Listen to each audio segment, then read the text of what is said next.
ओम सहनाववतु सहनौ भुनक्तु सह वीर्यंकरवावहै तेजस्विनावधीतमस्तु मा विद्विषावहै। ओम शांति शांति शांति। हरि ओम।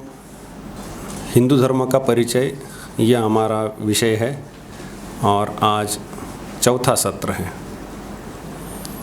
कल जैसे बताया था कि आज के सत्र में जो धार्मिक वाङ्मय है उसका परिचय हमें लेना है, लेकिन पिछले 3 सत्रों में हमने जो जो आलोचना की है उसका एक बार अवलोकन करना अच्छा रहेगा। सबको ऑनलाइन ऑफलाइन सबको पावर पॉइंट दिख रहा है, थोड़ी सी आवृत्ति कर लेते हैं।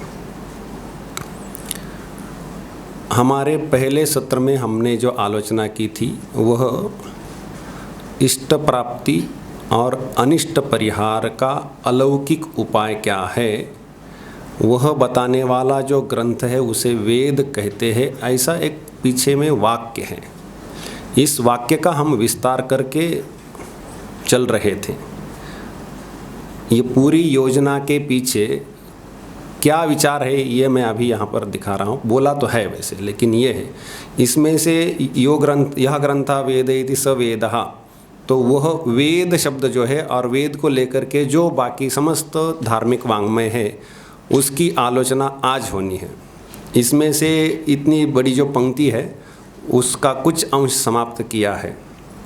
उसी चर्चा के समय हमने ये देखा था कि वो जो अलौकिक उपाय है उसमें जो लिखा है कि अलौकिक उपाय, तो वह अलौकिक उपाय बताने में ही वेद की वेदता है या वेदत्व है, यह भी देखा था। और उसका जो श्लोक है वो यहाँ दिया है, प्रत्यक्षेण अनुमित्या वा यस्तुपायो न बुध्यते येनम विदन्ति वेदेन तस्माद् वेदस्य वेदता। तो यह भी, इसकी भी आलोचना हमने कर ली है। इसके द्वारा हमने पहले सत्र में सविस्तर आलोचना की है कि हमें क्या चाहिए, हमारी इच्छा। हमारी इच्छा को हमने एकदम से स्पष्ट रूप से 2 भागों में देख लिया है कि हमें सुख चाहिए और दुख हटाना है। सुख हमारा इष्ट है और दुख हमारा अनिष्ट है। इष्ट प्राप्ति होनी है और अनिष्ट का परिहार होना है। यही हमें चाहिए। इसी के लिए बाकी सभी उपायों का अवलंबन किया जाता है। यह हमने देखा है। उपाय 2 प्रकार के होते हैं, लौकिक और अलौकिक। यह भी आलोचना हो चुकी है। वैदिक धर्म 2 प्रकार का है। शंकराचार्य का एक वचन हमने लिया था गीता के उपोद्घास भाष्य में कि द्विविधो ही वेदोक्तः धर्मः। इसी के आधार पर वैदिक धर्म 2 ही प्रकार का होता है। यह आलोचना हमने पिछले इसमें की है। महाभारत का मोक्ष धर्म पर्व है, वहाँ एक श्लोक आता है, द्वाविमावथ पंथानौ यत्र वेदाः प्रतिष्ठिताः प्रवृत्तिलक्षणो धर्मो निवृत्तिश्च विभाषितः। 2 मार्ग है जिसके लिए वेद है, एक प्रवृत्ति तथा दूसरा धर्म है निवृत्ति। तो वैदिक धर्म 2 ही प्रकार का है। जो हमें इतने धर्म, इतने संप्रदाय इत्यादि जो समस्याएं मन में होती है वह परंपरा से समाधान अत्यंत स्पष्ट है। वैदिक धर्म 2 ही प्रकार का है। ईशोपनिषद के भाष्य में शंकराचार्य ने एक श्लोक उद्धृत किया है, इमौ द्वावेव पंथानौ अनुनिष्क्रांत तरौ भवतः क्रियापथश्चैव पुरस्तात् संन्यासश्च। वहाँ पर एक शब्द नहीं है, तो वो परस्तात् ऐसा शब्द हो सकता है, लेकिन मूल में भी नहीं है और इसका संदर्भ भी नहीं है, लेकिन केनोपनिषद में यह शंकराचार्य ने कोट किया है। तो संन्यासश्च परस्तात्, तो इधर क्रियापथश्च पुरस्तात् संन्यासश्च परस्तात्। तो इससे और एक चीज़ पता चलती है कि पहले क्रिया मार्ग और बाद में संन्यास मार्ग इत्यादि, लेकिन 2 ही प्रकार का वैदिक धर्म है। और शंकराचार्य का जो वचन है, द्विविधा ही वेदोक्तः धर्मः प्रवृत्तिलक्षणः निवृत्तिलक्षणश्च, इन वचनों के द्वारा हमें पता चलता है कि वैदिक धर्म 2 प्रकार का है। हमने और एक आलोचना कर ली थी पिछली बार, महासमस्या, मूल समस्या क्या है और उसको किस क्रम से समाधान करना है। तो उसमें दुख जन्म प्रवृत्ति दोष, वो जो न्याय सूत्र है वो यहाँ पर दिया है। दुख जन्म प्रवृत्ति दोष मिथ्या ज्ञानानाम उत्तरोत्तरापाय तदनंतरापायाद अपवर्गः। तो इस पिछले सत्र में हमने प्रायः आधा घंटे के ऊपर इसको समय दिया था और इसकी आलोचना हमने कर ली है। इसके आगे चलकर पुरुषार्थ की हमने आलोचना कर रखी है। 4 पुरुषार्थ है, धर्म अर्थ काम मोक्ष। धर्म कहने से पुण्य, अर्थ कहने से सामग्री, काम कहने से अनित्य सुख और मोक्ष कहने से नित्य सुख। यह यहाँ पर आलोचना हो चुकी है। इसमें ये विषय आया था कि सामग्री का उपयोग करके पुण्य अर्जन के लिए वेदादि शास्त्रों में बोले गए कर्म करने हैं। ये चारों का कैसा मेल है वो यदि देखना है तो हमने काम तक देखा था कि सामग्री का उपयोग करके वेदादि शास्त्रों में जो कर्म बोले हैं, करने के लिए जो बोले हैं, वह करने से हमें पुण्य लाभ होगा और वह पुण्य आगे चल करके सुख देगा, काम देगा अर्थात सुख देगा। तो ये तीनों का आपसी ऐसा संबंध है। मोक्ष के साथ इसको कैसे बिठाना है? तो सामग्री का उपयोग करके वेदों ने या वेद आदि शास्त्रों ने बोले गए कर्म ऐसे करने हैं कि पुण्य न हो, वो जो धर्म है वह न हो, तो मोक्ष की तरफ बढ़ेगा। वो स्विच हमें आगे पिछली बार बोला था कि मोक्ष के बारे में विशेष आलोचना होनी है। मोक्ष के जो साधन है उसकी आलोचना होगी तो यह विस्तार से हम देखेंगे। अभी इतना ध्यान में रखिए कि ये हमने आलोचना की है कि एक तो 3 गतियाँ देखी कि नहीं। एक तो अनियंत्रित गति, आप कर्म करने में कुछ भी सोचते नहीं है तो पाप पुण्य कुछ भी जुटता है और फिर अगला जन्म सुखी दुखी कुछ भी हो सकता है। यदि आप सावधान हैं और कुछ बुरे कर्म नहीं करते, डंपर में बुरी मिट्टी नहीं डालते हैं, अच्छी मिट्टी डालते हैं, तो वो हिंडोला जैसा वो सुखमय जन्म मृत्यु का चक्र चलेगा। यह दूसरी गति देखी हमने। तीसरी, इन सब का विराम कर देना मतलब मोक्ष। तो ये जो दूसरी, पहली या दूसरी जो गति होती वह पाप पुण्य ही उसकी शक्ति है। पाप पुण्य हो तो वो गति होती है, नहीं है तो रुकती है। तो हम कोई भी कर्म करें वो सामग्री का उपयोग करके, यदि हम कर्म करके पुण्यार्जन करते हैं तो वह तो दूसरी गति निश्चित कर देगा और हमें तो दूसरी को भी रोकना है। तो हमें ये ध्यान देना होगा कि हम पुण्यार्जन न करें, पुण्यार्जन नहीं करना है। मोक्ष मार्ग पर पुण्यार्जन का उपयोग नहीं है, वो शत्रु है। लेकिन इसके बारे में हम और विस्तार से इसको ले लेंगे। तो यहाँ क्या है कि सामग्री का उपयोग करके वेद आदि शास्त्रों ने बताए हुए कर्म करके पुण्यार्जन करेंगे तो हमें अनित्य सुख काम मिलेगा। वो पितृलोक, गंधर्वलोक इत्यादि इत्यादि स्थानों पर जाकर के मिलता है, मनुष्य शरीर में भी मिलता है। और यहाँ पर एक जो आगे का चर्चा का विषय कल हम उसको ले लेंगे, जिसमें 4 योग इत्यादि सभी विषय उसमें बिठाने हैं। तो वो ये है कि सामग्री का उपयोग करके इस प्रकार से कर्म करिए कि पुण्य न लगे। पाप तो नहीं लगना है, किसी को भी दुख नहीं चाहिए तो पापजनक कर्म नहीं करना है, उसके बारे में बोलना ही क्या। तो पुण्य भी न लगे तो मोक्ष की तरफ निकल जाएंगे। यह इसका एक स्विच है, वह गीता का मुख्य विषय आता है। गीता की विशेषता यही ये वाक्य बोल रहा हूँ, उसी पर टिकी हुई है। आगे चलते हैं। आज का विषय, हमें ग्रंथों का, वाङ्मय का परिचय करना है। तो सामान्यतः हिंदुओं की विद्याओं का परिचय करना है तो इस तरफ से देखें तो सुविधा होती है। 18 विद्या स्थान हैं, 18, 4 वेद, 6 वेदांग, 4 उपांग और 4 उपवेद, ये 18 हो गए। इनका हमें परिचय कराना है। आज का सत्र इसी पर करीबन निकल जाएगा। वेद, अच्छा, ये जो विभाग है ये कहाँ से आ रहा है? ये एक विष्णु पुराण में कुछ श्लोक है, उसमें से ये आ रहा है। ये PDF आपको इसकी PDF बना करके शेयर कर देंगे, तो लिखने के ओर ज़रा ध्यान नहीं दे तो भी अच्छा होगा। अंगानि वेदाश्चत्वारो मीमांसा न्याय विस्तरः पुराणं धर्मशास्त्रंच विद्या हेताश्चतुर्दश। अंगानि 6 अंग, वेदाः चत्वारः, 4 वेद, मीमांसा, न्याय, पुराण और धर्मशास्त्र, ये सब मिला करके चतुर्दश विद्या बोली गई है। और आगे चल करके आयुर्वेदो धनुर्वेदो गांधर्वश्चेत्यनुक्रमात् अर्थशास्त्रम परं तस्मात् विद्यासु अष्टादश स्मृताः, ये 4 जोड़ दे तो और 18 होते। मतलब यहाँ पर उन विद्याओं के नाम का संक्षिप्त उल्लेख हो गया है। अष्टादशानाम एतासाम विद्यानाम भिन्न वर्तमानाम आदिकर्ता कवि साक्षात शूलपाणि श्रुति।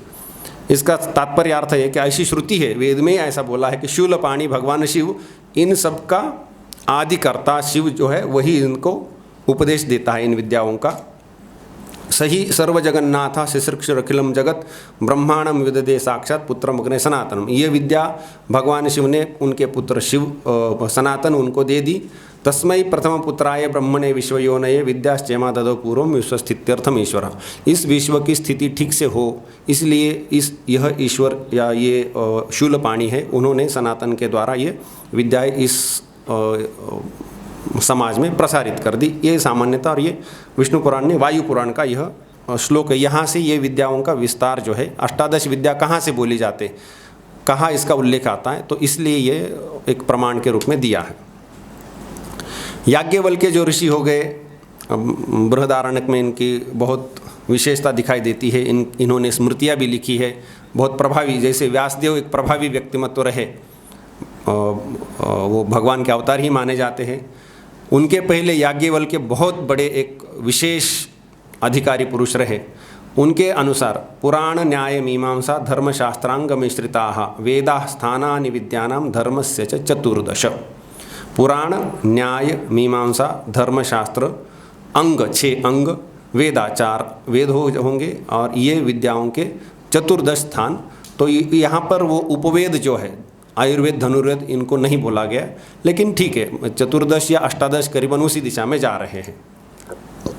अब वेद, जो 4 वेद हैं वो ये है ऋग, उन वेदों को ऋग्वेद का ग हो जाता है इसलिए ऋग्वेद, यजुर्वेद, यजुस उसका नाम है, सामन उसका न हट जाता है सामवेद, अथर्वन अथर्ववेद, ऐसे ये मूल शब्द यहाँ दिए हैं। ऋग शब्द का अर्थ होता है स्तुति, स्तुति देवताओं की स्तुति, और देवताओं की स्तुति जिसमें की गई है वह ऋग्वेद। यज्ञ करने की विधि जिन जिन मंत्रों ने बोली है, जिन जिन सूक्तों में आई है, वह सब जाएंगे यजुर्वेद में। ऋग्वेद के मंत्रों को जो ये होता है ना, जैसे कोई गीत है, उस गीत को यदि हम सारे गम इसमें बिठा देते हैं तो वह गीत को एक अलग तरह उसके ऊपर नीचे चिन्ह लगाकर या सारे गम लिख करके कुछ ना कुछ करके उसको पढ़ाने के लिए ऐसे सुविधा शुरू में एक पुस्तक हो जाती है कि ऐसे ऐसे स्वर होते हैं करके। तो उस प्रकार से ऋग्वेद के मंत्रों को ही गाने के लिए परिवर्तन करके सुटेबल बना करके चलते हैं, तो वह जो वेद बनेगा वह सामवेद होगा। मंत्र करीबन मतलब केवल 4% मंत्र ही जो सामवेद में दिखते हैं, जो कि ऋग्वेद से नहीं आए, बाकी सभी ऋग्वेद के मंत्र वहाँ पर दिखते हैं। या सामवेद में जितने मंत्र दिखते हैं 4% छोड़ दे तो बाकी सभी ऋग्वेद से आए हैं। लेकिन ऋग्वेद में मंत्र जिस प्रकार से दिखता है बिल्कुल उसी प्रकृति से नहीं है। जैसे ऋग्वेद में अग्नि शब्द है तो यहाँ पर वो होग्नाई ऐसा होगा, मतलब परिवर्तन आए हैं। वो परिवर्तन किस लिए लाए हैं? गाने की सुविधा के लिए, क्योंकि सामवेद का गायन होना है, उन मंत्रों को गाना है, तो गाने के लिए वो गाने के जो वर्ण है, अक्षर है, उनको थोड़ा सा इधर उधर परिवर्तित किया जाता है उच्चारण में। तो यह जो परिवर्तन है, कभी कभी कुछ अनावश्यक मतलब मूल मंत्र पे नहीं है ऐसे ध्वनियों को डाला जाता है, उनको स्तोभ कहा जाता है। हा ई हा हू इत्यादि आवाज़ उसमें जोड़े जाते हैं जिससे कि गाना अच्छा लगे। ये राग आलाप के नियमों के अनुसार होता है, तो ये स्तोभ होते। इस प्रकार से कई परिवर्तन आए हुए हैं और यह है सामवेद। और यह इन तीनों में जो नहीं बैठ रहा है वह गया अथर्ववेद में। तीनों में जो नहीं बैठ रहा है, यज्ञ विधि का विधान या देवताओं की स्तुति, और वस्तुतः सामवेद और कुछ नहीं है, ऋग्वेद ही है। ऋग्वेद को स्वरलिपि कर ली तो सामवेद हो जाएगा। तो ऋग्वेद और यजुर्वेद में जो मंत्र नहीं डाल सके वह अथर्ववेद में चले गए हैं। इस प्रकार से अथर्ववेद, और ये 4 संहिता, वेदों के विभाजन के अलग अलग, संहिता मतलब कंपाइलेशन। संहिता का और एक अर्थ यहाँ पर लिया जाता है कि मंत्रों के सभी शब्दों को जोड़ जोड़ के लिख करके लिखना तो वैसे था नहीं, लेकिन उच्चारण में, क्योंकि वेदों के 8 प्रकार के पाठ होते हैं। वेदों का जब गुरुकुल में पाठ पढ़ाया जाएगा तो सर्वप्रथम संहिता पाठ होता है, जहाँ की कौन सा शब्द कहाँ समाप्त हुआ, कहाँ ये नहीं हुआ, उसका कोई विभाग नहीं करेंगे, वो सब संधि करके चलते हैं। और फिर होता है पद पाठ, मतलब हर एक पद को तोड़ तोड़ के चलेंगे। एक पद जैसे अग्निम ईड़े पुरोहितम देवस्य इत्यादि, ऐसा एक एक पद को अलग अलग करके चलेंगे। फिर पद पाठ, क्रम पाठ, वर्ग पाठ, घन पाठ, ऐसे अलग अलग पाठ हैं।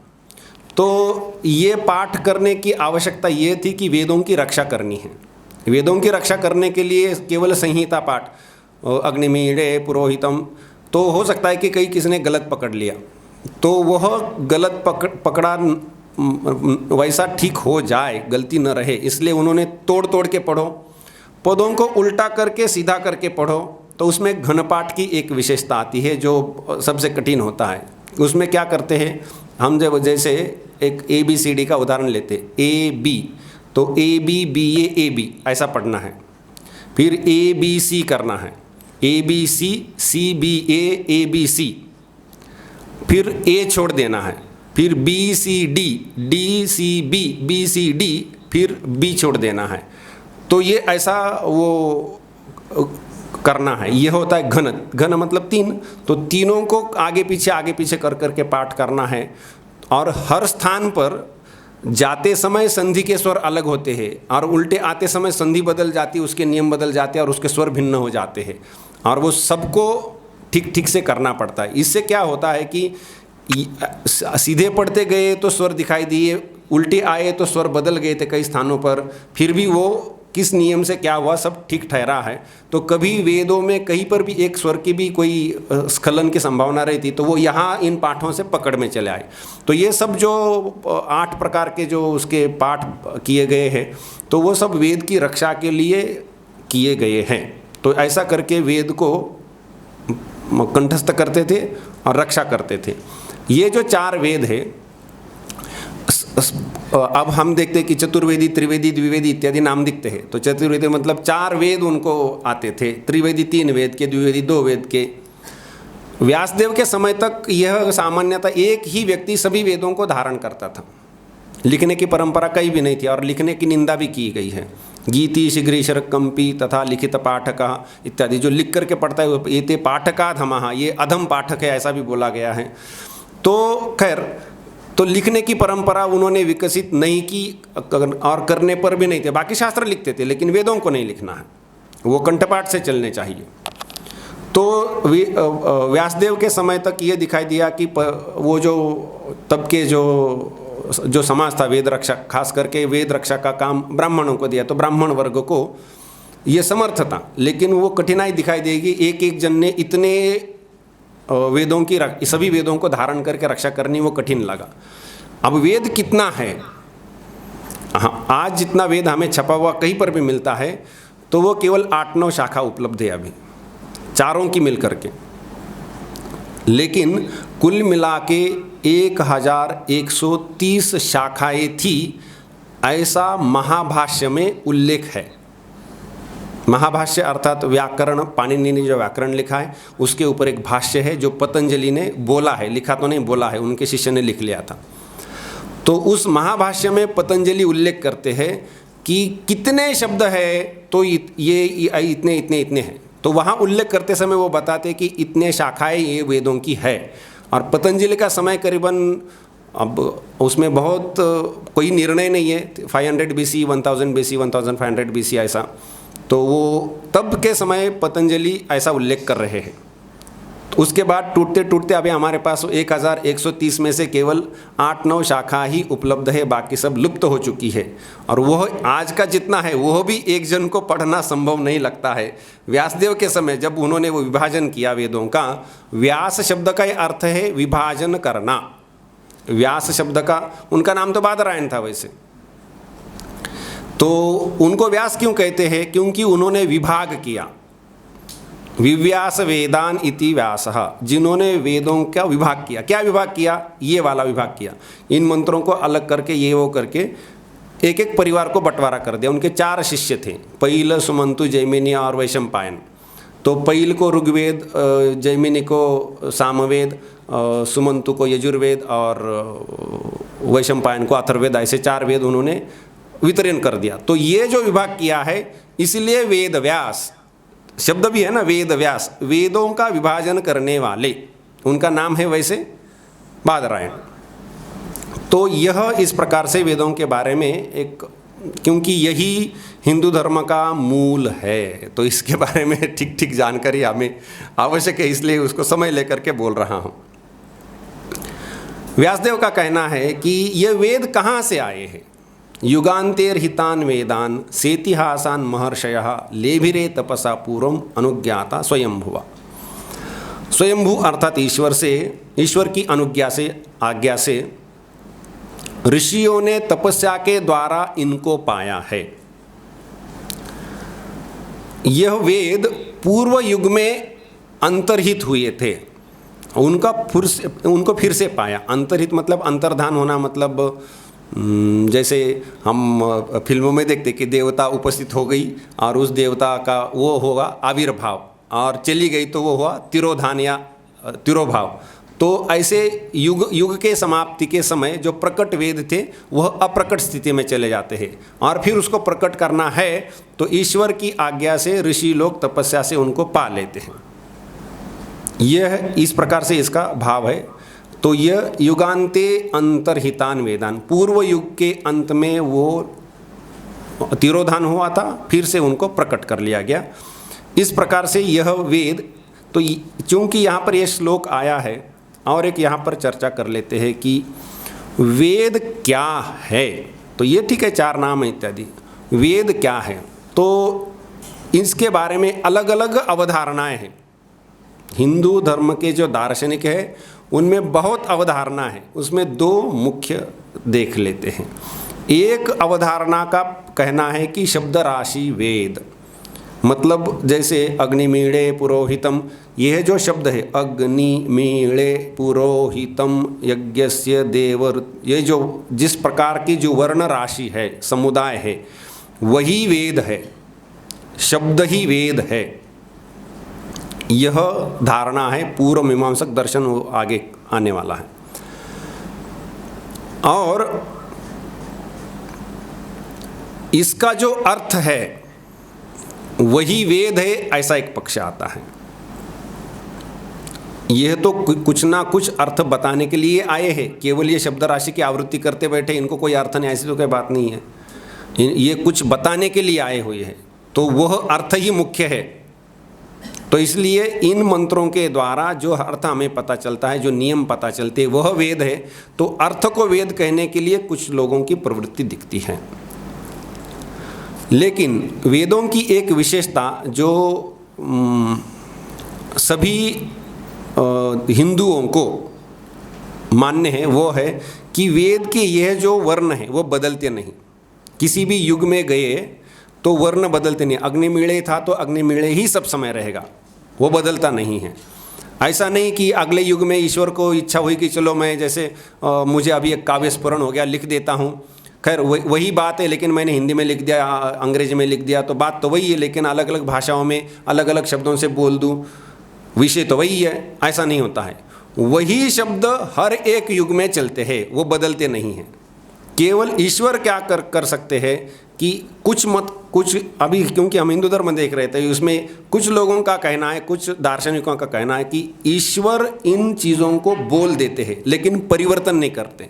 मतलब मैंने किसी ग्रंथ को पकड़ा, उसका कंठस्थीकरण किया और उसी को ही बोल दिया, तो मैंने परिवर्तन कुछ नहीं किया, जैसा है वैसा ही बोल दिया। तो ईश्वर भी इन वर्णों में, इन शब्दों में परिवर्तन नहीं करते हैं, जैसे कि वैसे बोल देते हैं। यह एक पक्ष है। और कुछ लोगों का कहना ये भी नहीं होता है, ईश्वर को बोलने की आवश्यकता नहीं होती, वेद वैसे भी स्थित है, तपस्या उपस्या के द्वारा आपको वह प्रकट हो जाते हैं। तो यह जब जो लोग कहते हैं कि ईश्वर वेदों को बोलते हैं, तब वेदों को पौरुषेय कहा जाता है। पौरुषेय मतलब किसी पुरुष के द्वारा बोले गए, लेकिन किसी पुरुष मतलब कोई सामान्य व्यक्ति के द्वारा बिल्कुल नहीं। ईश्वर ने बोले हैं तो पौरुषेय, लेकिन ईश्वर ने बोले हैं फिर भी उन्होंने कोई वर्ण का, एक वर्ण का तक परिवर्तन नहीं किया है, तो पौरुषेय बोला जाएगा। और अपौरुषेय बोलने का अर्थ यह है कि ईश्वर ने बोले तक नहीं है, यह भाव है, वो तपस्या के द्वारा आपको मिल जाएंगे। जिनका मन उस स्तर में चला जाएगा उनको वेद प्रकट हो जाएंगे। तो वह जो है, ईश्वर को बोलने की आवश्यकता नहीं है, क्योंकि कुछ कुछ स्थानों पर वो ईश्वर के निश्वास के जैसे ही चलते हैं, उनको बोलने की आवश्यकता नहीं होती इत्यादि, अलग अलग मत है। तो वेद पौरुषेय और अपौरुषेय इस विषय में एक मतभेद है। वेद पौरुषेय है कि अपौरुषेय। अपौरुषेय मतलब ईश्वर को बोलने की भी आवश्यकता नहीं है, ईश्वर के अनुग्रह से वो और तपस्या के द्वारा ऋषियों को प्राप्त हो जाएंगे। हर युग में वेद वैसे के वैसे ही रहते हैं। और जब ईश्वर ने बोले है ऐसा पक्ष आता है, तो फिर वह पौरुषेय बोला जाएगा। हमारे आगे दर्शन है, 2-3 दर्शन है, वो पौरुषेय बोलते हैं, 2-3 दर्शन है वो अपौरुषेय बोलते हैं। संक्षेप से यदि समझना है तो वर्ड फैक्ट्री, एक शब्द दिया या धातु दिया कि उसके रूप कैसे बनते हैं, वो पूरी प्रक्रिया समझा करके वो बता देंगे। तो यह है व्याकरण। ठीक है, आपको वर्ण का उच्चारण पता चला, शब्द पता चले, शब्दों के रूप पता चले, लेकिन कौन से शब्द का क्या अर्थ है, वेदों में जाकर के पढ़ा कि ये शब्द का ये रूप यहाँ व्यवहार हुआ है, उसका क्या अर्थ लेना है, तो वह अर्थ ज्ञान के लिए निरुक्त लगा हुआ है। वैदिक डिक्शनरी कह सकते हैं शब्दों के अर्थ समझने के लिए, वेदों के लिए खासकर, क्योंकि वेदांग चल रहे हैं, तो उसका अर्थ समझने के लिए निरुक्त शास्त्र आया है। एक ही निरुक्त है, व्याकरण कई सारे हैं, उसमें से पाणिनि व्याकरण को वेदांग माना गया क्योंकि उसमें वेदों का भी व्याकरण है। नहीं तो 8-9 व्याकरण तो पाणिनि ने स्वयं उल्लेख किया है कि उनके पहले 8-9 व्याकरण थे, उनके बाद भी व्याकरण हुए हैं। अभी हमें 8-10 व्याकरण मिलते हैं, पाणिनि के जैसे व्याकरण वैसे इतने व्याकरण में हमें मिलते हैं। निरुक्त ये किया, यास्काचार्य ने लिखा हुआ। उसके बाद आता है छंदस, छंद, पिंगलाचार्य हुए, उन्होंने वो वैदिक छंद के लिए किया है। छंद अर्थात हम जो मीटर कहते हैं, कोई भी गाना लिखना है तो इतने उसमें शब्द होने, उसमें इतने अक्षर होने, इतने वर्ण होने हैं, यहाँ का ह्रस्व होना है, दीर्घ होना है, यमक होना है, ये नहीं होना है, जो कुछ उसके एक मीटर में डालने के लिए नियम होते, वो होता है छंद शास्त्र। तो वेद को तो बनाना नहीं है, लेकिन जो कुछ वेद में है उसका एनालिसिस करके वेद में ऐसे ऐसे छंद दिखते हैं, और इस छंद का ज्ञान पूर्वक ही वेदों का प्रयोग करना है, नहीं तो मंत्रों का परिणाम नहीं होता, जो फल है वो नहीं होता है। इसलिए छंद ज्ञान बड़ा आवश्यक है। कौन सा मंत्र किस छंद में है उसका, उस मंत्र के प्रयोग के पहले उल्लेख करना पड़ता है। ऋषि, छंद, देवता, इनका उल्लेख करके ही मंत्र का प्रयोग करें, अन्यथा उस मंत्र का जो परिणाम है वो नहीं होता है, और इसलिए छंद का ज्ञान आवश्यक है, वो है छंद शास्त्र। अब यहाँ तक क्या हुआ कि वेद का अर्थ समझने के लिए 3 शास्त्र लगे हैं, वर्ण का उच्चारण, शब्द, शब्दों के रूप और शब्दों के अर्थ। इसके द्वारा हमें वेदों का अर्थ समझ में आने में सुविधा हो सकती है, और वो वेद जो जिस छंद में लिखे हैं वो पता चलता है, उसलिए छंद शास्त्र आ गया। ये सभी वैदिक टेक्स्ट को लेकर के हैं, इतना पता चल जाता है। ये चारों जो है वैदिक टेक्स्ट के लिए लगे हुए हैं। ज्योतिष, वेद ने क्या बोला है, यज्ञ यागादि करो, कब करो, ऐसा ऐसा समय प्रशस्त है, उचित है। जैसे हम कहते हैं कि ये तिथि है, इस तिथि में ये करो वो करो इत्यादि, तो ये तिथि कब आएगी, चंद्र ग्रहण में करना है नहीं करना इत्यादि, तो चंद्र ग्रहण कब आएगा, कब शुरू होगा, कब समाप्त होगा इत्यादि सभी चीज़ें हैं, वो पता चलनी चाहिए, अर्थात काल गणना होनी चाहिए। तो ज्योतिष शास्त्र आया काल गणना के लिए। वैदिक कर्म करने हैं तो आपको काल का ज्ञान आवश्यक है, क्योंकि विशिष्ट काल में यज्ञ यागादि करने का विधान हुआ है। पूर्णिमा के समय करे, अमावस्या का समय करे इत्यादि बोला है, सुबह करे, मध्याह्न में करे, ये करे वो करे। तो मुझे कैसे पता चलेगा कि कब मध्याह्न है, क्या कब सुबह है, कौन सा मुहूर्त शुभ मुहूर्त इत्यादि? तो मुझे काल गणना का ज्ञान होना चाहिए। और उस काल गणना के ज्ञान के लिए ज्योतिष शास्त्र है। ज्योतिष शास्त्र में दो विधा है प्रधान, सिद्धांत ज्योतिष और फलित ज्योतिष। जो सिद्धांत ज्योतिष है वो है ग्रह गणित देखता है, और जो फलित है वह उनका परिणाम जब हम पर होता है तो उसका परिणाम बताता है कि ये हमारी स्थिति, कल थोड़ी सी उस पर चर्चा हो रही थी कि मेरे जन्म के समय जो ग्रह स्थिति थी उसके द्वारा मुझे क्या सुख दुख मिलने वाले हैं, उसका इंडिकेटर वो बताना, वह फलित ज्योतिष कहा जाता है। खैर यहाँ ज्योतिष कहने से सामान्यतः सिद्धांत ज्योतिष लिया जाएगा, जिससे कालगणना हो जाएगी। उसी का आगे चल करके विकसित होकर के इधर से गणित इत्यादि भी चला, क्योंकि कालगणना होनी तो गणित और ग्रह कितनी दूरी है, सूर्य केंद्र है या पृथ्वी केंद्र है इत्यादि सभी विषय वहाँ से निकले हैं। अब वेदों का अर्थ पता चला, मुझे पता चला कि यज्ञ करना है और इस समय करना है, लेकिन वह एक यज्ञ की जो पद्धति कौन से क्रम से करूं, उसमें कई सारे छोटे छोटे कार्य होते हैं, मैंने कौन से क्रम से करने हैं उसकी बारीकी से मुझे जानकारी होनी। दाएं हाथ से करना है कि बाएं हाथ से करना है, उसके समय कौन सा मंत्र पाठ करना है, कौन सा द्रव्य किस समय आहुति देनी, क्या करनी, उसका सविस्तर वर्णन आवश्यक है। उसके बिना यज्ञ संपन्न हो नहीं सकता। वह वर्णन कल्पशास्त्र में है। वेदी की रचना करनी है, वेदी में बताया गया कि एक वृत्त होना चाहिए, वृत्त का जितना क्षेत्रफल होता है उतना ही क्षेत्रफल का एक चौकोन होना है। तो वो उसको नापने के लिए उन्होंने शुल्ब सूत्र इत्यादि निकाले, वहाँ से हमें पाई की वैल्यू ये सब वो वही से निकली हुई है। जो गणित हमें दिखता है एक प्रकार का, वो सब वो कल्प के अंदर ये उन्होंने बोला था कि ये ऐसे वेदी की रचना करनी, उनके क्षेत्रफल समान होने, कम अधिक होने, तो वो कैसे करेंगे, तो उसके लिए गणित निकाल लिया। मतलब हमारे पास जितनी विद्याएं विकसित हुई है इसका कहीं ना कहीं मूल वेद ही है, वो इससे पता चलता है। वो यहाँ से जैसे कि हमारे शब्द आए, शब्दों के रूप आए, शब्दों के अर्थ आए, छंद आया, जैसे संगीत सब पूरा उसके आगे चल करके खड़ा हुआ है। ज्योतिष से जो पता ही चलता है कि एस्ट्रोनॉमी, एस्ट्रोलॉजी ये सब उपस्थित हो गए। कल्प से गणित आदि विद्याएँ वहाँ से आगे चली, उनको आगे लेकर के लोगों ने वहाँ से मूल लिया, मूल से लेकर के और विकास कर दिया, और वो और दूर दूर तक फैल गए। तो ये है 6 अंग, और ये अंग हमारे शरीर के जैसे अंग है। अंग हटा दे तो शरीर कम हो जाएगा, ऐसे वेदांग नहीं है। इनको हटा दे तो वेद कम नहीं हो जाएगा। वेद को समझने के लिए उपयोगी मात्र है, नहीं तो अंग का अर्थ क्या होता है कि अंग कम कर दे तो शरीर कम हो जाएगा, तो 6 अंग हटा दे तो वेद कम हो जाएगा क्या? नहीं, वेद अपने स्वरूप में वैसा स्थित है, उसको समझने के लिए ये उपकारक है, इसलिए इनको वेदांग कहा जाता है। ये जो कल्प है इसके बारे में थोड़ी सी और जानकारी। कल्प 2 प्रकार के सूत्र होते हैं, श्रौत सूत्र और स्मार्त सूत्र। और स्मार्त सूत्र में धर्म सूत्र और गृह्य सूत्र होते हैं। धर्म सूत्र में स्मृति शास्त्र आ जाएंगे जिसमें वर्णाश्रम धर्म बोले गए हैं, और गृह्य सूत्र उसमें षोडश संस्कार का विस्तार होता है। लेकिन हम इसके अंदर इतने सब जाना हमें न समय, और इसके भी महत्वपूर्ण कई विषय हमें बाकी है। उपांग, अष्टादश विद्या अभी भी चल रही है। पुराण, न्याय, मीमांसा और धर्मशास्त्र, यह उपांग है। पुराण 18 मुख्य पुराण है और 18 उप पुराण है। पुराणों का विषय होता है सर्गश्च प्रतिसर्गश्च वंशो मनवंतराणि च वंशानुचरितं चैव पुराणं पंचलक्षणम इत्यादि। सृष्टि कैसे होती है, प्रलय कैसे होता है, सर्गश्च प्रतिसर्गश्च, जो धार्मिक राजाएं हुए हैं उनका वंशानुचरित इत्यादि जो है उसका वर्णन पुराणों में मिल जाता है। न्याय, जैसे देखिए हमारा संविधान है, संविधान में सबसे महत्वपूर्ण आर्टिकल कौन सा जो सबसे ऊपर चलता है, तो जब विरोध होता है तो नहीं, फंडामेंटल राइट्स को वायलेट नहीं कर सकते, तो वो सबसे महत्वपूर्ण आ गया।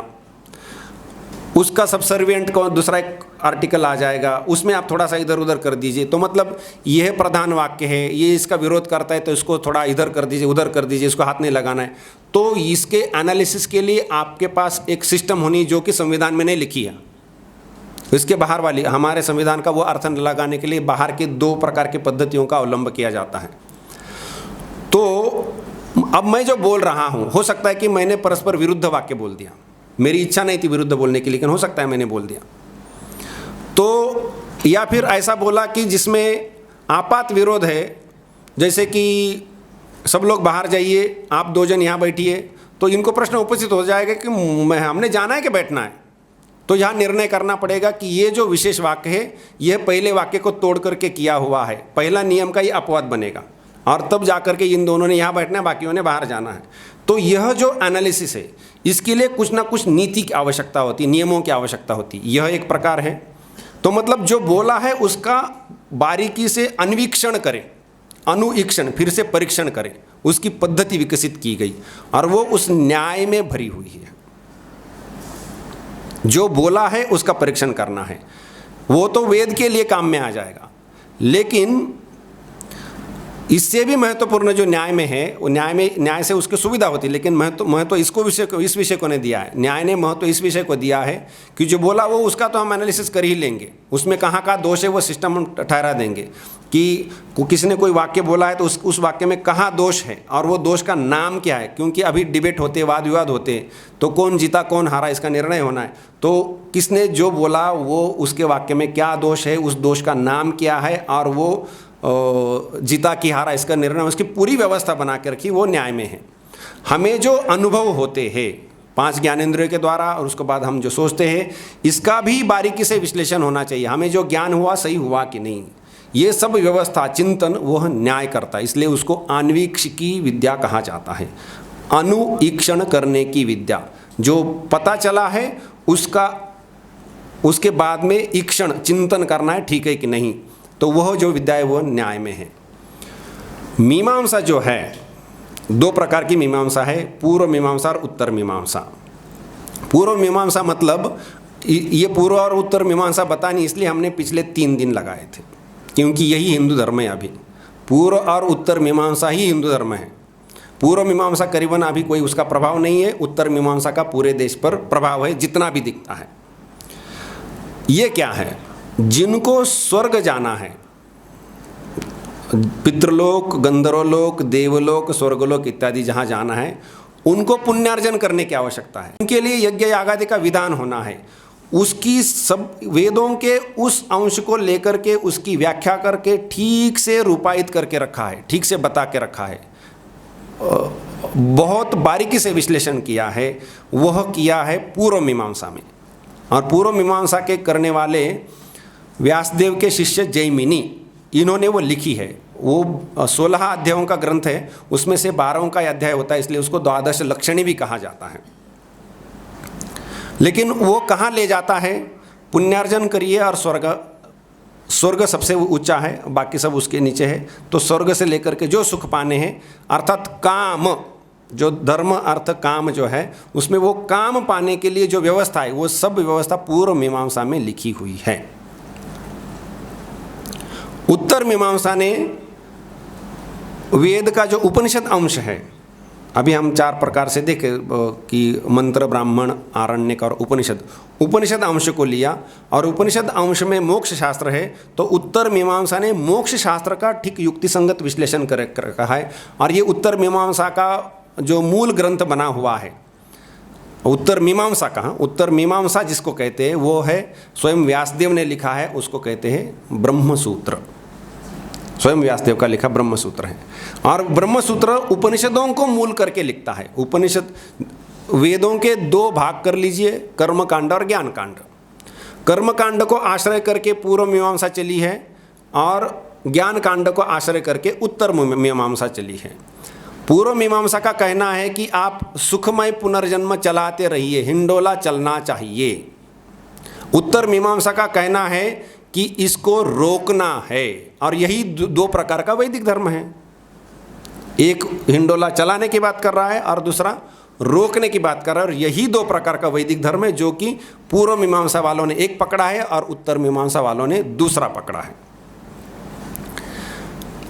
पूर्व मीमांसा का प्रथम सूत्र आता है अथा तो धर्म जिज्ञासा। ये ऐसी स्थिति है, अतः इसमें क्या होगा कि हमें पुनर्जन्म तो होता ही है, और सुख से रहने की इच्छा सबको है ही। तो सुख से कैसे रहा जाता है, इसलिए धर्म जिज्ञासा कर लेते तो आपको सुख से कैसे रहना है उसकी जानकारी मिल जाएगी। तो यह है अथा तो धर्म जिज्ञासा। जीव का स्वरूप दिव्य है, वो किसी अविद्या के कारण अपने को शरीर मन बुद्धि मानता है और इसलिए कर्म करता है, जन्म मृत्यु के चक्र में फंसा सा अपने को मानता है, लेकिन ऐसी कुछ वस्तु स्थिति है ही नहीं। इसलिए इसका जो जीव दिव्य है लेकिन वो बंधन में आया सा मानता है और इसका मोक्ष संभव है और ये मोक्ष ब्रह्म ज्ञान से होता है और इसलिए ब्रह्म जानना आवश्यक है। इसलिए पहला सूत्र आया अथा तो ब्रह्म जिज्ञासा। ठीक, तो ये दो मीमांसाएं चली है, परस्पर विरुद्ध है, अपने विषय में परस्पर विरुद्ध है, पूर्व मीमांसा उत्तर मीमांसा। और ये दोनों मूल वेद को ही आश्रय करके व्याख्या करती है, बाकी कोई भी वेद की व्याख्या नहीं करता है। वेद का अर्थ करने का जो कुछ है उसको सिस्टमेटाइज करने का, केवल अर्थ करना नहीं। अर्थ करने वाला तो सायणाचार्य ने भी भाष्य किया, ऐसे कई सारे अनुवाद मिलते हैं, अर्थ करने वाले टीका टिप्पणी भाष्य मिलते हैं। सिस्टमेटाइज करना है, वो सिस्टमेटाइजेशन इन्होंने किया है, दोनों ने ही किया है, बाकी और किसी ने भी नहीं किया है।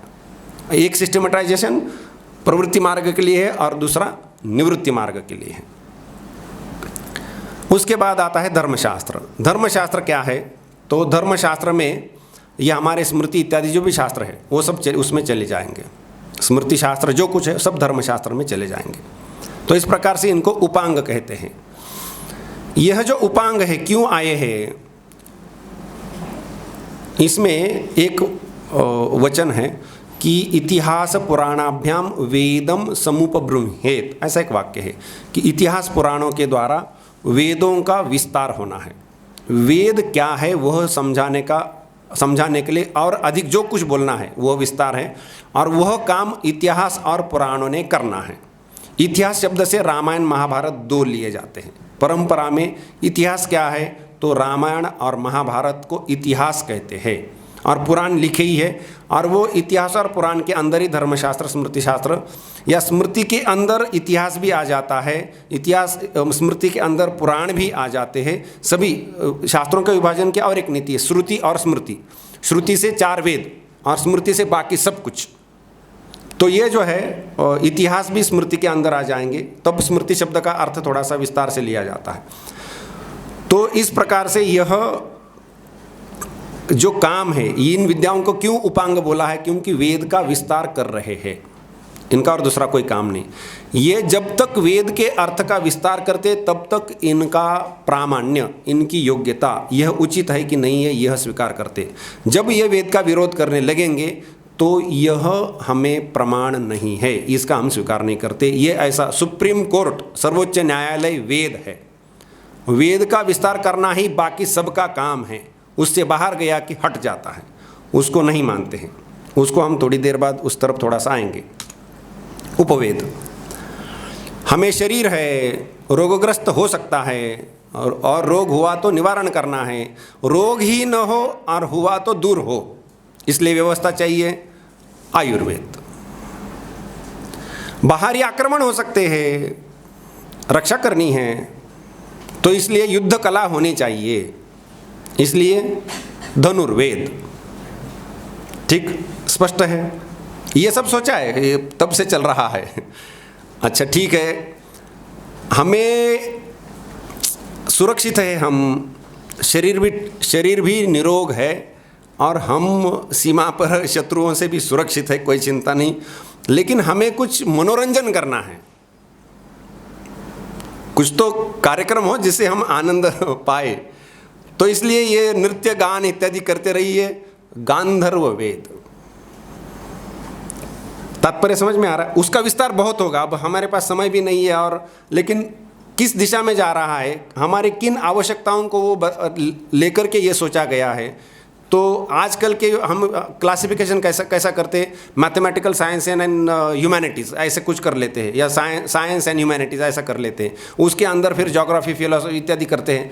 लेकिन परंपरा में ऐसा किया है, यदि उन शास्त्रों को इधर डालना है तो ये हमारे ये नाम होते हैं जो कि हम हमारे सामने नहीं आते हैं, न नाम आते हैं न ग्रंथ आते हैं। इतना विस्तार है इनका, कुछ भी नहीं आ रहा है, सब बंद कर रखा है। किसी कारण शिक्षा व्यवस्था ने इनका संज्ञान ही नहीं लिया है।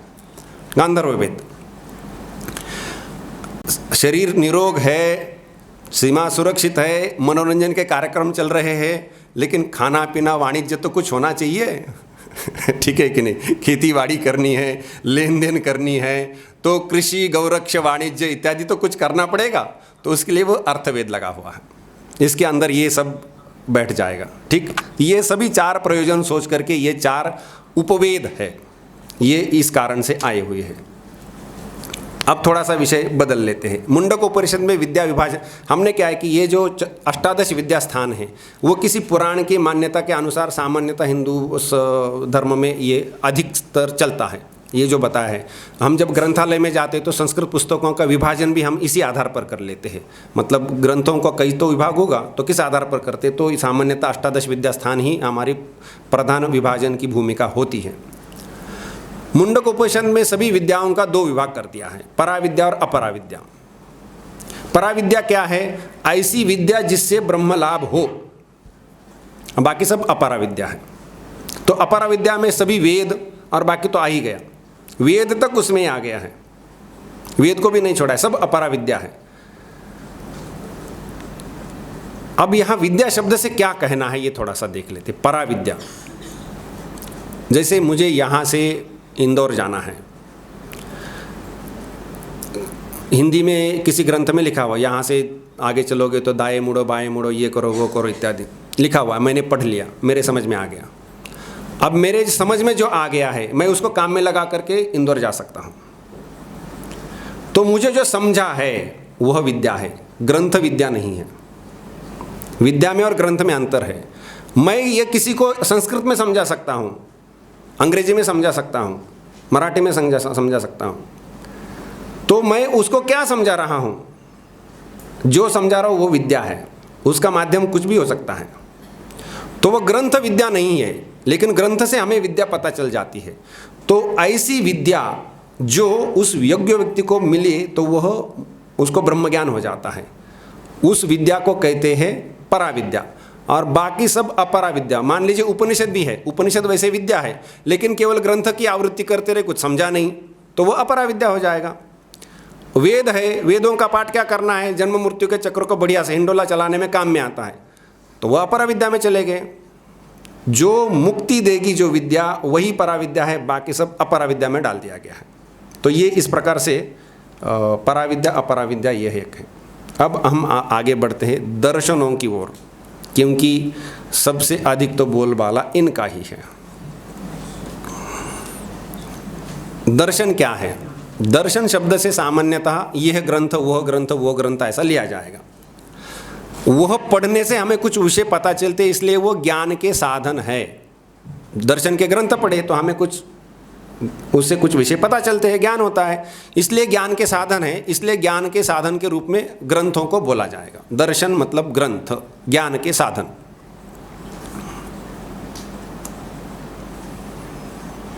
कहाँ थे हम?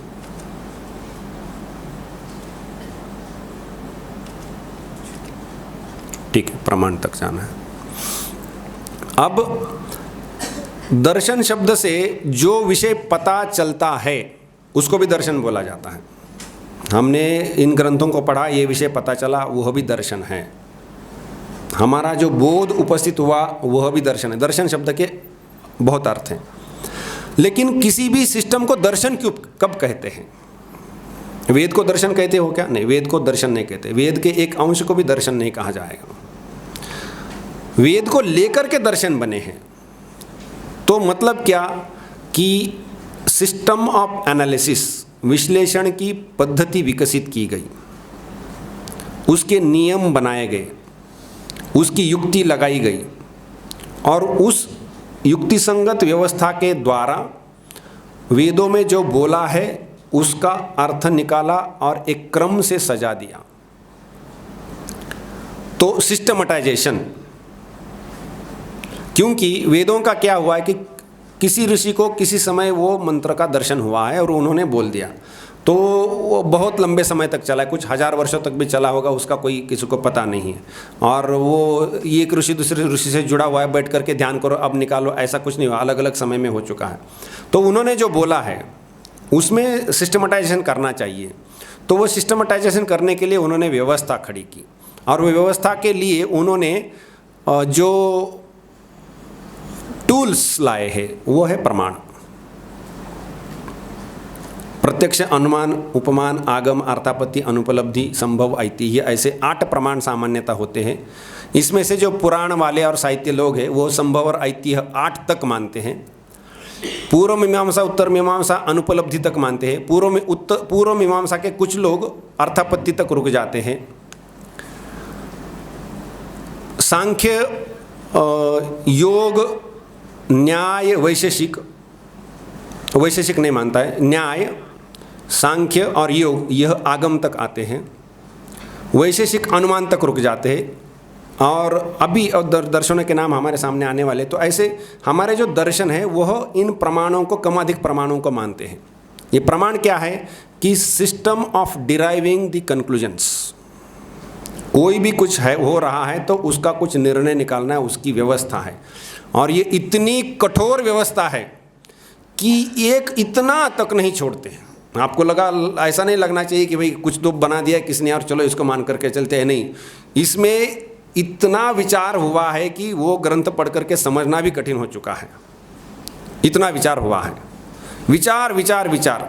विंस्टन चर्चिल ने किसने बोला था कि मुस्लिम अपनी तलवार शार्प करता है और हिंदू अपने तर्क को शार्प करता है। ऐसा कहीं तो मैंने पढ़ा था, पता नहीं, लेकिन ये हिंदू करता क्या है तो वह अपने तलवार को शार्प करता है। तो ये हम नहीं कर रहे, इसलिए हम मरे हुए हैं आज। ये हमारा महास्त्र है जो हम नहीं चला रहे हैं। खैर, दर्शन 2 प्रकार के हैं, आस्तिक और नास्तिक दर्शन। ये नास्तिक और आस्तिक का मूल कहाँ है? मनु ने स्मृति में बोल के रखा है, यो मन्येत ते मूले हेतु शास्त्राश्रया द्विजा स साधुवीर बहिष्कार्यो नास्तिको वेद निंदकः। अर्थात तो वेद को नहीं मानता है, अर्थात तो वेद से यथार्थ ज्ञान होता है, सही ज्ञान होता है, यह जो नहीं मानेगा वह नास्तिक है। वो हिंदू इत्यादि ऐसा कुछ वहाँ नहीं बोला है। किसी भी व्यक्ति को लगता है कि नहीं वेद ठीक नहीं तो वह नास्तिक में चला जाएगा, और जिसको लगता है कि वेद ठीक कहता है तो वह आस्तिक हो जाएगा। तो दर्शनों के 2 विभाग हो गए, नास्तिक दर्शन और आस्तिक दर्शन। तो आपको समझ में आ जाएगा कि वेद को जो प्रमाण मान के चल रहे हैं, प्रमाण अर्थात सही यथार्थ ज्ञान के स्रोत जो मान के चलते हैं वो आस्तिक हो जाएंगे, और नहीं मानते तो नास्तिक हो जाएंगे। ये 2 प्रधान विभाग है उनसे है। सामान्यतः भारत भूमि में जो दर्शन है उसका यहाँ पर वर्णन करते हैं चार्वाक, जैन, बौद्धों के 4 हैं, योगाचार, वैभाषिक, माध्यमिक, सौत्रांतिक, ये चारों बौद्धों के हैं। लेकिन बौद्धों के 4 दर्शन हैं, 4 संप्रदाय नहीं है। जैनों के 2 संप्रदाय है, श्वेतांबर और दिगंबर, 2 दर्शन नहीं है, वो संप्रदाय है। और ये बौद्धों के 4 दर्शन ही है अलग अलग। अपने सिद्धांतों में बहुत बड़े अंतर है इनके, इसलिए 4 दर्शन हैं। उनके संप्रदाय वो हीनयान, महायान वो संप्रदाय है, थेरावाद इत्यादि। लेकिन यह दर्शन है जो बहुत बारीकी से विचार करके उन्होंने अपने पदार्थों को स्थिर किया है, ऐसा ऐसा मान करना चाहिए। तो ये हुए नास्तिक दर्शन। अब यहाँ पर क्रिश्चियन या ईसाई, यहूदी और इस्लाम क्यों नहीं लगा? ये तो भारत भूमि पर कुछ पैमाने पर विद्यमान है, उनको दर्शन नहीं कह सकते। ये यहाँ पर समस्या है। दर्शन अर्थात there should be a method of analysis, established method of analysis. हम इन प्रमाणों को मानते हैं, हम 1+1 को 2 मानते हैं, ये आपने लिख के रखना चाहिए। इस आधार पर हम इनका विश्लेषण करते हैं। जब आप वो विश्लेषण की पद्धति नहीं देते हैं और वो पद्धति को लगा करके आपके जो निर्णय है, निष्कर्ष है, वह जब तक नहीं लाते हैं तब तक आप दर्शन, फिलॉसफी कहने की पात्रता में नहीं आते हैं। इन्होंने ऐसा नहीं किया है और इसलिए इनको दर्शन कहना कठिन हो जाता है। सिस्टम ऑफ एनालिसिस, आप जाकर के पूछिए आपकी सिस्टम ऑफ एनालिसिस क्या है, तो नहीं है उनके पास। क्या प्रमाण मानते आप, वो नहीं है उनके पास। उनके पास छुपी छुपी है, लेकिन वो स्पष्टता से बोल नहीं पा रहे, क्योंकि उन्होंने कभी ये भारतीय जो दर्शन वाले उनसे टकराव नहीं हुआ उनका। ये बौद्धों का क्यों इतना विकास हुआ, वो हिंदू दार्शनिकों से टकराव हुआ हजारों वर्ष तक। बौद्धों का क्यों दर्शन खड़ा हुआ, क्योंकि इधर हिंदू दार्शनिक उनसे पहले से बैठे थे, तो वो टकराव के कारण दर्शन खड़े हुए, करने पड़े। लेकिन यहूदी, ईसाई, इस्लाम, इनका ये ऐसा टकराव चर्चात्मक, टकराव मतलब युद्ध का नहीं, चर्चा का, आप आइए बैठिए, आपका क्या कहना है, फिर आप ऐसा बोलते तो आपके वाक्य में ये दोष दिखाई देते, इसका परिहार करिए, फिर वो बोलेगा कि आपके वाक्य में दोष दिख रहे, वो परिहार करिए। तो ये जो चर्चा की परंपरा रही है, शास्त्रार्थ की परंपरा, वो इसमें नहीं आए हैं और इसलिए उनकी वो सिस्टम खड़ी नहीं हुई, और जिस सिस्टम न खड़ी होने के कारण उनके जो सिद्धांत है वह स्पष्ट नहीं हो पाए हैं और इसलिए उनको दर्शन संज्ञा देना कठिन हो जाता है। वो संप्रदाय हो सकते हैं, दर्शन नहीं कह सकते। Without system of analysis it cannot be tagged as philosophy और दर्शन। और वहाँ की फिलोसॉफी और हमारे दर्शन में एक विशिष्ट अंतर है, वो यहाँ बताना बड़ा आवश्यक होगा। प्रश्नोत्तर का समय मैं थोड़ा सा इधर ले लेता हूँ क्योंकि विषय विस्तार का है और ये आज ही ये सभी ग्रंथों का परिचय करना संभव नहीं है, केवल दिशा निर्देश कर सकते हैं। विदेशी धर्म जो है उनका दर्शन खड़ा नहीं हो पाया, थोड़े बहुत एक दो छुटपुट प्रयत्न हुए हैं, वो सर्वमान्य नहीं हुए हैं। तो उनका जो मतवाद है, किसी एक जन ने, दो जन ने, तीन जन ने कुछ बोला और वह पुस्तक रूप में उपस्थित है और वह हम मान के चलते हैं, उसका विश्लेषण हम नहीं करते हैं। ये जैसा है वैसा ही मानेंगे, पृथ्वी गोल है तो गोल ही मानेंगे और फ्लैट है तो फ्लैट ही मानेंगे, इस पर हम एक आक्षेप सहन नहीं करेंगे। हम क्यों उन्होंने बोला है हम ऐसा ही मानेंगे, उसका विपरीत जब प्रमाण आता है तो हम नहीं स्वीकार करेंगे। तो यह जब होता है तो इसको थियोलॉजी कहते हैं। थियोलॉजी में बुक हो जाएगा, फिलोसॉफी में नहीं। तो इनकी थियोलॉजी रह गई वो।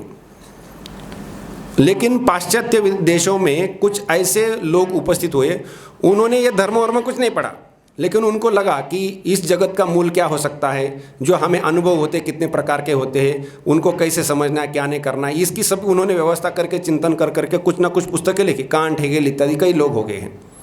तो ये दार्शनिक है इंडिपेंडेंट ऑफ थियोलॉजी, धर्मों को व्याख्या नहीं कर रहे वो। उनको जिस परंपरा से उन्होंने कुछ पढ़ा लिखा, पुराने ग्रंथ रहे होंगे, वहाँ से वो चल करके व्याख्या कर रहे हैं। तो उनके दर्शनों, उनके फिलॉसफी का दर्शन उनको कहना कठिन है क्योंकि उनके जो विषय है वो कभी अनुभूति में नहीं आ रहे हैं। तो कुछ ना कुछ एक बोल के रखा है। तो वो जो उनके जो फिलॉसफी है उनका थियोलॉजी से कोई संबंध नहीं है, दोनों डाइवर्स है, अलग है एक दूसरे से। हमारे यहाँ जो आस्तिक दर्शन है, जो आगे आने वाले, वह दर्शन जो वेद है उसी को व्याख्या करने में लगे हुए हैं, उसी का ही विश्लेषण करना है, उस पर जितने हमें तर्क वितर्क करने वो सब करेंगे। इसलिए वेदों की या जो थियोलॉजी है उसको ठीक फाउंडेशन देना इनका काम हुआ है, दूसरा काम नहीं है। जब वो थियोलॉजी को फाउंडेशन नहीं बना रहे हैं, दूसरा कुछ भी बोलना शुरू कर देते तो हम उनको चार वाक ये वो करके अलग कर देते हैं, क्योंकि वो थियोलॉजी से हट गए हैं। आप थियोलॉजी को काटिए, आइए हमें ये पोर्शन का ऐसा अर्थ, क्योंकि वेद के एक एक मंत्र के 10-10, 20-20 अर्थ लगाए हुए, आप जरूर करिए, कुछ युक्ति दिखाइए, लेकिन जो अर्थ लग रहा है वो आप स्वीकार करके चल रहे, तो आप आस्तिक हो जाएंगे, आप उसका अर्थ निकाल रहे हैं। तो हमारे यहाँ दर्शन जो है वह धर्म की व्याख्या करने में लगे हुए हैं। ये हमारे दर्शनों की विशेषता है। धर्मशास्त्र की या वेदों की सुष्ठु व्याख्या करना, ठीक रूप से प्रकट करना, यह दर्शन का विशेष कर्तव्य है और इसलिए ये हमारे जीवन से दूर नहीं है। कहते ना, what is philosophy? Finding a black cat in a black room where it is not. अंधेरी कमरे में काली बिड़ाल को, ये बिल्ली को ढूंढना है जो बिल्ली उस कमरे में है ही नहीं। तो ये वाला नहीं योग शास्त्र, इसका हर अंश, अब योगासन से पता चलता है, इसका हर एक अंश वो अनुष्ठान का ही है। तो इसलिए ये दर्शन ऐसा जीवन से जुड़ा हुआ है। योग शास्त्र का जो थियोरेटिकल पार्ट है वह सांख्य है, सांख्य थियरी है और योग प्रैक्टिस है। वैसे योग सभीयों की प्रैक्टिस है, उत्तर मीमांसा की प्रैक्टिस भी योग ही है। पूर्व मीमांसा को योग की आवश्यकता नहीं होती है क्योंकि उनका रास्ता पुण्यार्जन करके स्वर्ग में जाना है, उनको योग की आवश्यकता नहीं होती। ये वाले मोक्ष शास्त्र वाले हैं, न्याय, वैशेषिक, सांख्य, योग और उत्तर मीमांसा ये मोक्ष में चलते हैं और पूर्व मीमांसा स्वर्ग में चलती है। तो ये पांच जो है वो निवृत्ति मार्ग वाले हैं और पूर्व मीमांसा प्रवृत्ति मार्ग वाला है। इसलिए वो हमने जो 3 दिन की जो थियरी खड़ी की है वो इस शास्त्र को देखने की हमें दृष्टि देती है कि ये कहाँ ले जा रहे हैं, हमें कहाँ जाना है, तो किस शास्त्र को पढ़ना चाहिए। इनकी 1-2 विशेषता बोलनी आवश्यक है, क्योंकि इतने संक्षेप से इनको समेट दिया तो कैसे होगा। विश्व के सभी विद्याओं को देखने का एक रास्ता है। यह जो विश्व है, इस विश्व में वो बना कहाँ से है, यह प्रश्न उपस्थित होता है। इसके मूल में कोई कण है या कुछ एनर्जी पैकेट्स है या क्या है, जो कुछ विज्ञान को जो कहना है, सबको जो कहना है, कुछ कण है कि नहीं, कणों को जोड़ करके ये बना है, या कण भी किसी जगह से बन के आते हैं, मतलब जो मूल कण है, जो गॉड पार्टिकल इत्यादि कहना है, वो भी और किसी स्थान से बन करके आता है क्या, फिर वो कहाँ से बना।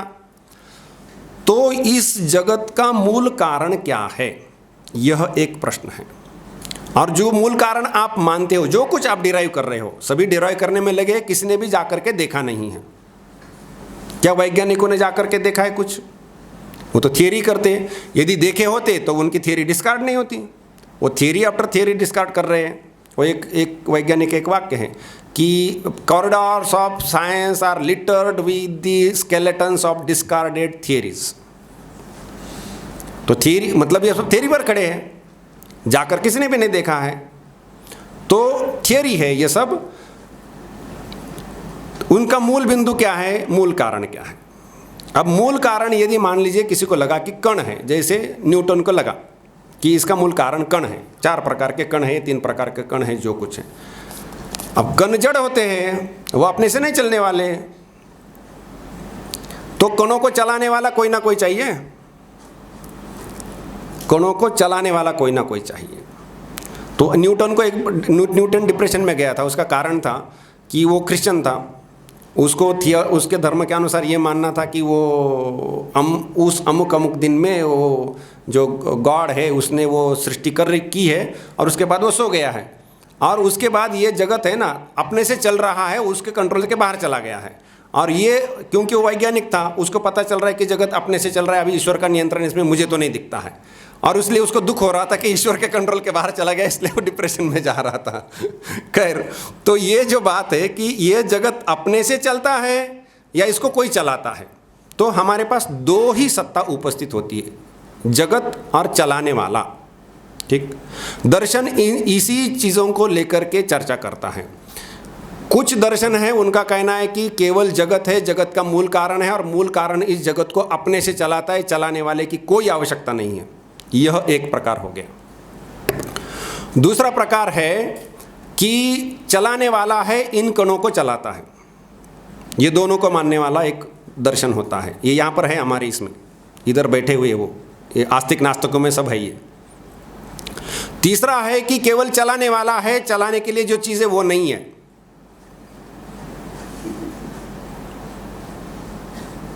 और वो हमारा सबसे प्रधान दर्शन है। आश्चर्य मत करिए, ये सर्वश्रेष्ठ सबसे प्रधान दर्शन है कि चलाने वाला है, चलाने की चीज़ नहीं है। ये तीसरा हुआ। चौथा, दोनों नहीं है।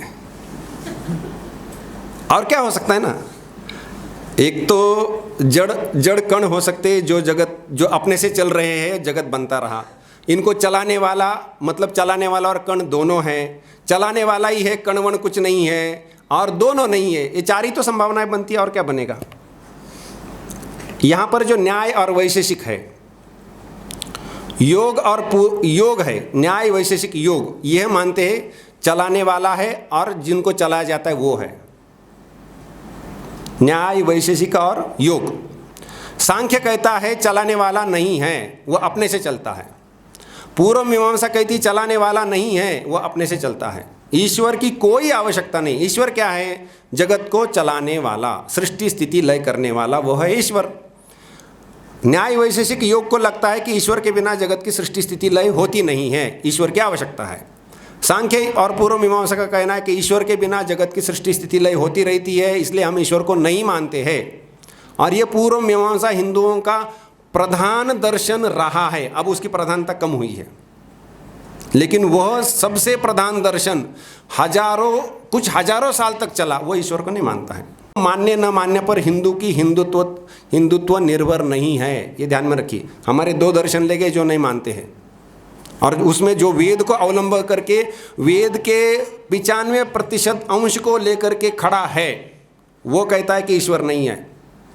और यदि ईश्वर है तो केवल शब्द है, ईश्वर ये शब्द है, कोई व्यक्ति नहीं है या ऐसी कोई शक्ति नहीं है, ऐसा मानने वाले हैं। ध्यान में रखिए, ईश्वर को लेकर के हमारी मौलिक अवधारणाएं हैं, इसलिए सावधानी से बोलना चाहिए कि हम ईश्वर को मानते हैं कि नहीं मानते हैं। उत्तर मीमांसा, उसको वेदांत कहते हैं।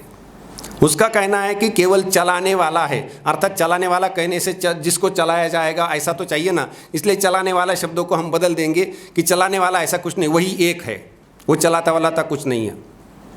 ये जगत मिथ्या है।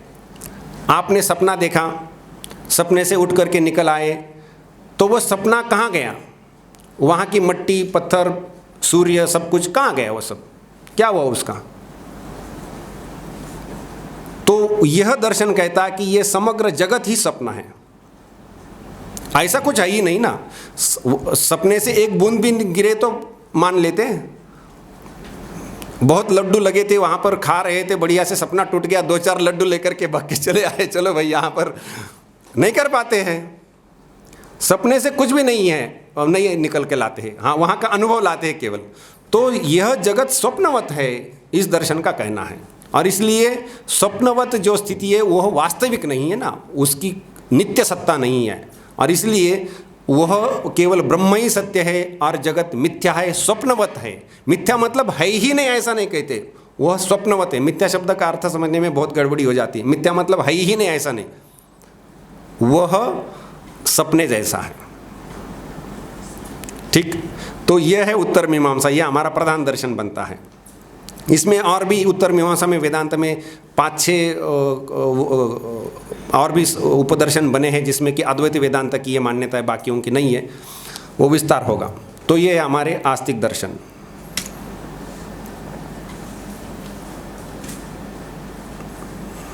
हम जो विद्या मूल में शुरू किए थे, थोड़ा सा कौटिल्य का मत देख लेते हैं। उन्होंने भी विद्या का विभाजन करने के रास्ता ढूंढ रखा था। आन्वीक्षिकी, त्रयी, वार्ता, दंड नीति, 4 ही विद्या होती है, ऐसा कौटिल्य का कहना है। कौटिल्य अर्थात चाणक्य। अन्वीक्षिकी सांख्य, योग, लोकायत। सांख्य, योग और लोकायत जो है, अन्वीक्षिकी का अर्थ है अन्वेषण करने की विद्या है। तो ये इनमें यह अनुमान का उपयोग करके चलती है, इसलिए वो न्याय वैशेषिक का इसमें जोड़ देना पड़ेगा, लेकिन उन्होंने स्वयं उल्लेख नहीं किया, इसलिए सांख्य, योग, लोकायत को वो अन्वीक्षिकी कहते हैं। लोकायत एक्चुअली क्या विद्या हो सकती है, वो अन्य जगह से वो गार्गे इत्यादि कुछ मुनियों ने, वो अभी उपलब्ध है कि नहीं वो संदेहास्पद है, लेकिन कुछ उल्लेख मिलते हैं। त्रयी देखा हमने ऋग्यजुः साम, जो गद्य पद्य गीति रूप से यदि करें तो त्रयी आता है। वार्ता, कृषि, पाशुपाल्य, पशुपालन और वाणिज्य, इसको वार्ता कहते हैं। मतलब हम इसको कॉमर्स जो कहते हैं ना, परंपरा से इसको वार्ता कहते हैं। इसको कॉमर्स कहिए, और क्या शब्द हो सकता है? ये तीनों को मिला करके क्या आज क्या शब्द चलता है तीनों को मिला करके? वाणिज्य में आएगा, इधर वाणिज्य अलग लगा है। खैर शायद ऐसे तीनों को मिलकर के कोई शब्द नहीं भी हो, क्योंकि तीनों अलग है। एग्रीकल्चर एक, वो अर्थव्यवस्था, हाँ अर्थव्यवस्था में हाँ ठीक है, करीब आ जाता है। दंड नीति, पेनल कोड, दंड नीति में पॉलिटी, ठीक, राज्य कैसा चलाना है, किसको कैसे दंडित करना है, किसको कैसे ढूंढना है, क्या करना है, जो कुछ है। कंटक शोधन बोली, मंत्री का पदों पर सिलेक्शन करना है, ये करना है, जो कुछ है वो सब दंड नीति में चलाएगा। राजनीति सामान्यता कह सकते, पॉलिटी। तो ये 4 विद्या कौटिल्य के मत में है।